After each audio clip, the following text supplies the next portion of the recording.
नमस्कार, मैं कमलेश कबीर आपका एक बार फिर स्वागत करता हूं इस नए एपिसोड में। आज के इस एपिसोड में हम बात करेंगे राहुल गांधी और ममता बनर्जी के विदेश दौरों की। राहुल गांधी अक्सर जब भी विदेशी धरती पर होते हैं, वो कोई ना कोई विवाद लेकर लौटते हैं। अब इस कड़ी में ममता बनर्जी का नाम और जुड़ गया। ममता बनर्जी जो ब्रिटेन के दौरे पर थी और ब्रिटेन के दौरे के समय उनको मंच शेयर करना था केलॉग कॉलेज में, जो ऑक्सफोर्ड यूनिवर्सिटी के अंडर में आती है।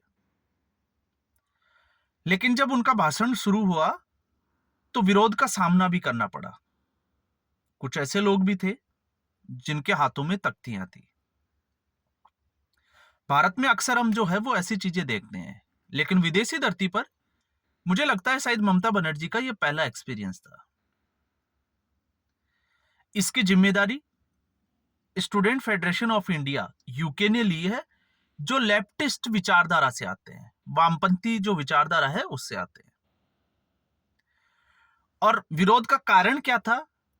तो विरोध का कारण यह बताया जा रहा है कि उन्होंने क्वेश्चन किए थे ममता बनर्जी से एक आरजीकर मेडिकल कॉलेज की जो घटना थी उसके ऊपर, इसके अलावा संदेश खाली के ऊपर और बंगाल में हो रही हिंसक घटनाओं के ऊपर।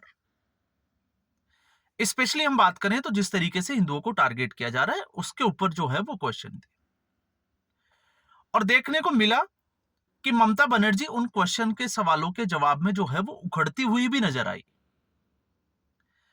अब अगर आप इसको देखोगे आरजीकर मेडिकल कॉलेज, तो ममता बनर्जी का जवाब था कि अब जो मामला है वो केंद्र सरकार के अधीन है। जो जांच एजेंसी इसकी जांच कर रही है वो केंद्र सरकार की है, अब इसका राज्य सरकार से कोई लेना देना नहीं है। लेकिन आपको पता होगा आरजीकर मेडिकल कॉलेज की घटना को लेकर एक समय ऐसा था जब टीएमसी में भी दो फाड़ हो गए थे। एक ममता बनर्जी का गुट था, तो दूसरा अभिषेक बनर्जी जो ममता बनर्जी के भतीजे हैं उनका गुट था। अभिषेक बनर्जी चाहते थे कि जो प्रिंसिपल है उनको सस्पेंड कर दिया जाए, लेकिन ऐसा नहीं हुआ, उनका ट्रांसफर कर दिया गया। तो इसको लेकर जो है वो तकरार बहुत बढ़ गई थी। संदेश खाली की अगर हम घटना की बात करें तो संदेश खाली में जिस तरीके से टीएमसी का ही एक नेता शेख महिलाओं के साथ जो है वो रेप की घटना, रेप और हम कहें कि अवमाननीय जो घटनाओं का जिक्र हुआ उसमें, और जिस तरीके से किसानों की जमीन जो है वो कब्जा ली गई, ये मामला भी बहुत उठा था। लेकिन चूंकि वो टीएमसी का नेता था इसलिए हाथ बंधे हुए थे। और जहां हिंसक घटनाओं की बात आती है तो पश्चिमी बंगाल में जिस तरीके के हालात है पूरे देश की नजर रहती है, और हर बार जो है वो केंद्र सरकार से यही उम्मीद की जाती है कि शायद इस बार जो है वो केंद्र सरकार राष्ट्रपति शासन लगा देगी। ऐसा अभी तक जो है वो हुआ नहीं है। लेकिन एक इससे भी बड़ा और जिसको हम कहें कि मजेदार जो सवाल था वो ये था, जो होस्ट कर रहे थे वहां जो आयोजक थे उनकी तरफ से एक क्वेश्चन किया गया था कि क्या 2060 तक भारत सबसे बड़ी अर्थव्यवस्था बन सकता है क्या? और इसका जो जवाब था वो ममता बनर्जी की तरफ से वो चौंकाने वाला था, क्योंकि ममता बनर्जी ने जो जवाब दिया कि इस मामले में वो अलग राय रखती है। और अलग राय रखती है मतलब आप समझ सकते हो कि भारतीय जनता पार्टी अगर ये दावा करती है कि 2045 तक भारत जो है वो विकसित भारत की श्रेणी में आ जाएगा, तो ममता बनर्जी का मानना यह है कि 2060 तक भारत जो है मौजूदा हालात में विकसित अर्थव्यवस्था या सबसे बड़ी अर्थव्यवस्था नहीं बन सकता। अब मौजूदा हालात का मतलब यहां पर अगर आप इसका विश्लेषण करके देखोगे तो ममता बनर्जी ने एक तरीके से, या हम कहें कि अनौपचारिक रूप से, एक बात की हामी भर ली कि आने वाले समय में भारतीय जनता पार्टी की ही सरकार और सत्ता रहेगी। और अगर वो ये कहती है कि वो खुद सत्ता में आती है तो आप सोच सकते हो फिर भी उनका आंसर अगर ये होता है कि 2060 तक विकसित भारत नहीं हो सकता, तो फिर खुद के ऊपर जो है वो सवाल खड़े करने जैसा है। तो बड़ा विवाद, और उसके बाद में जिस तरीके से भारतीय जनता पार्टी राहुल गांधी के विदेशी दौरे के बाद में हमलावर होती थी, ठीक उसी तरीके से आपने देखा होगा अमित मालवीय जो आईटी सेल को हेड है भारतीय जनता पार्टी के, अगर आप उनके एक्स को देखोगे तो ठीक उनका स्टेटमेंट जो है वो उसी कैटेगरी में आता है। और विवाद यहां तक ही नहीं है, इस कड़ी में मैं आपको एक बात और जोड़ देता हूं। एक कदम आगे बढ़कर ममता बनर्जी का जब दौरा खत्म होकर वो भारत लौटी है, उसके बाद में टीएमसी के भी जो है वो कुछ विधायकों से ममता बनर्जी जो है वो नाराज दिखाई दी है, और हो सकता है कि उनके ऊपर अनुशासनात्मक जो है वो कार्रवाई हो सके। तो अनडिसिप्लिन वो तो हम पहले भी देखते आए हैं, लेकिन इस बार मामला जो है वो अलग है, क्योंकि बजट सत्र था विधानसभा का, व्हिप जारी किया गया था आखिरी दिन के लिए टीएमसी के विधायकों के लिए, लेकिन 100 के आसपास जो है वो टीएमसी के विधायक नदारद रहे। उनसे स्पष्टीकरण मांगा गया तो उनके जवाब जो है वो बड़े ही मजेदार थे। ज्यादातर लोग जो है वो बीमारी का बहाना करके बैठे हुए थे। अब ये विवाद क्यों हुआ, व्हिप जारी क्यों हुआ? क्योंकि ऐसी स्थिति में अगर भारतीय जनता पार्टी वॉकआउट नहीं करती सदन से, और अगर जिस तरीके से बजट जो पेश किया गया था अगर उसके ऊपर वोटिंग की मांग करती, तो वहां पर टीएमसी जो है वो बैठे बैठे हार जाती। लेकिन भारतीय जनता पार्टी वॉकआउट कर गई, इसलिए टीएमसी बच गई। अब हम आते हैं, जब हम विवाद की बात करते हैं तो यहां पर डिफरेंस अगर आप दोनों में देखोगे तो यहां पर राहुल गांधी जो राजनीतिक कारणों से या राजनीतिक विवादों के चलते जो है वो घेरे में खड़े हो जाते हैं, जबकि ममता बनर्जी के ऊपर जो इस तरीके का, मैं कहूंगा सीधे तौर से जो हमला किया गया, वो पश्चिमी बंगाल को लेकर किया गया। उनसे जो सवाल पूछे वो पश्चिमी बंगाल के हालात के लिए पूछे गए, और उसी के जवाब में जो है वो ममता बनर्जी यहां पर फंसती हुई नजर आई। जबकि आप अगर राहुल गांधी के विवादों के ऊपर नजर डालोगे तो राहुल गांधी के जो विवाद है वो कुछ अलग तरीके के होते हैं। राहुल गांधी जो है वो विवाद खुद क्रिएट करते हैं, और राहुल गांधी के विवादों की अगर आप टैली करोगे तो मैं 4-5 आपको ऐसे विवाद बताता हूं।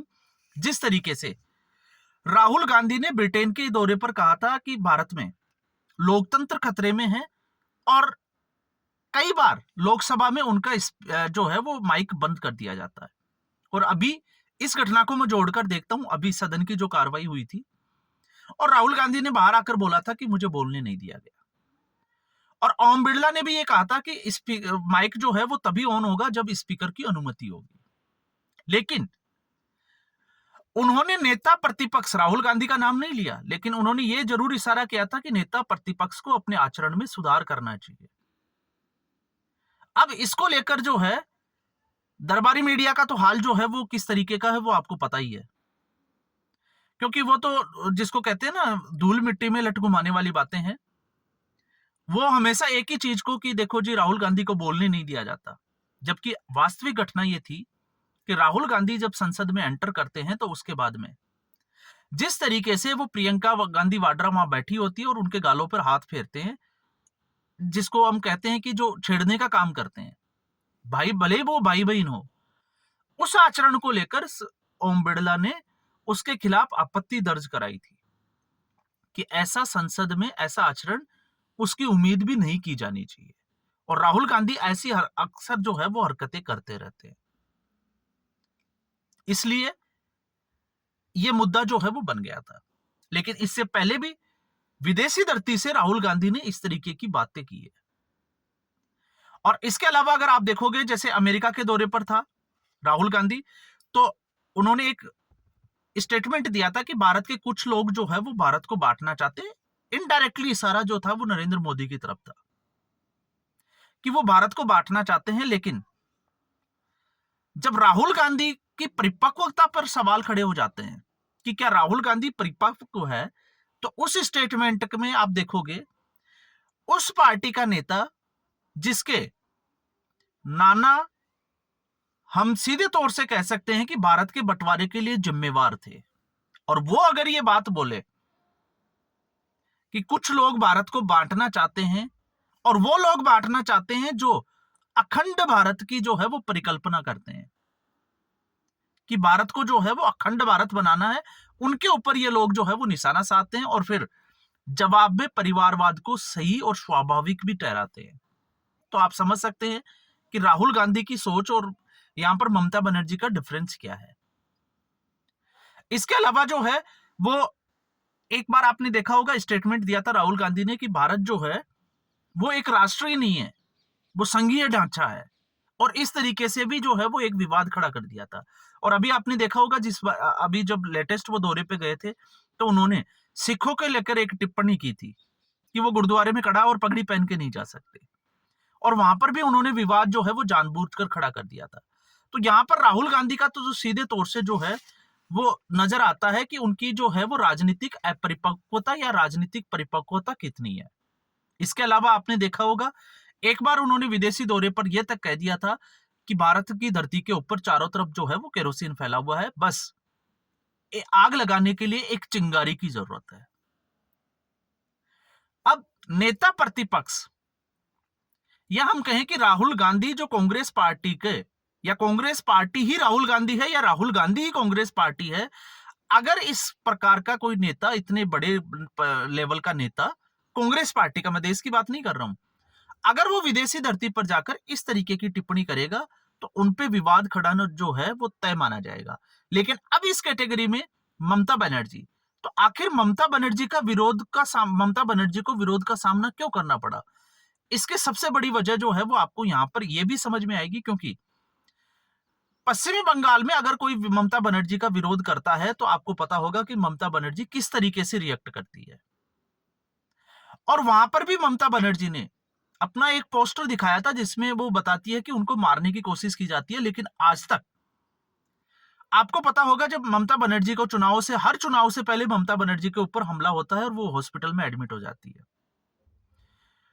और ममता बनर्जी को जब ये कहा कि ममता बनर्जी को धक्का दे दिया गया, तो सबसे बड़ा सवाल खड़ा होता है कि ममता बनर्जी की सुरक्षा में खड़े जो एसपीजी या जो भी सुरक्षा कर्मी होते हैं, आखिर उनके बयान दर्ज करके उसकी जांच क्यों नहीं हुई? आखिर यह पता लगाने की कोशिश क्यों नहीं की गई कि ममता बनर्जी के ऊपर हमला किसने किया? और ये अकेली मुख्यमंत्री है जिसके ऊपर बार बार हमले होते हैं, बार बार ये चोटिल हो जाती है। और चुनाव से पहले, ठीक पहले जो है वो हॉस्पिटल से एक फोटो आती है ममता बनर्जी की। तो यहां पर विवादों में अक्सर हम देखते थे राहुल गांधी को, अब उसी कैटेगरी में ममता बनर्जी का विदेशी दौरा भी आ गया है। तो अब क्या एक एक जो यहां पर जो है वो बड़ा इशारा यह भी है कि जो लोग भारत में रहकर इस तरीके की राजनीति करते हैं, अब उनका विरोध जो है वो विदेशी धरती पर भी होना शुरू हो गया है। तो आज के एपिसोड में बस इतना ही। उम्मीद करूंगा वीडियो एपिसोड आपको अच्छा लगेगा। वीडियो अगर आपको पसंद आया, लाइक करें, शेयर करें, चैनल जरूर सब्सक्राइब करें। धन्यवाद।